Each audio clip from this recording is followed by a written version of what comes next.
IPL ক্যারিয়ারে ৩টি দলের হয়ে খেলেছেন ক্রিস গেইল, কিন্তু রয়্যাল চ্যালেঞ্জার বেঙ্গালুরুর সঙ্গেই ক্রিস গেইলের সম্পর্কটা বেশি গাঢ়। বেঙ্গালুরু সতীর্থদের সঙ্গে নিয়মিত যোগাযোগ রাখেন গেইল।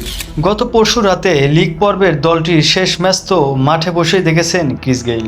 এম চিন্নাস্বামী স্টেডিয়ামে মহেন্দ্র সিং ধোনির চেন্নাই সুপার কিংসের বিপক্ষে সেই ম্যাচটি ২৭ রানে জিতে আইপিএলের প্লে অফ পর্বে উঠেছে বেঙ্গালুরু।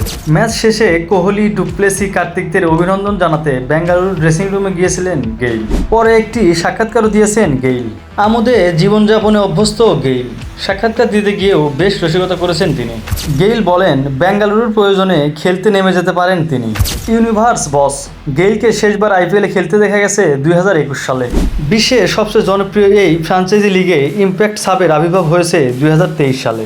গেইল ইম্প্যাক্ট বদলি হিসেবে ব্যাটিংয়ে তার উপযোগিতা বোঝাতে চেয়েছেন মজায় মজায়। গেইল বলেন, আপনারা দেখতেই পাচ্ছেন বেঙ্গালুরুর জার্সিটা এখনও আমার গায়ে ফিট হয়। যদি তাদের অতিরিক্ত খেলোয়াড় দরকার পড়ে তাহলে আমি ইম্প্যাক্ট বদলি হিসেবে মাঠে নেমে যেতে পারি। এত সমর্থক দেখে দারুণ লাগলো। আমি চিরকাল রয়্যাল চ্যালেঞ্জার বেঙ্গালুরুর ভক্ত হয়ে থাকবো।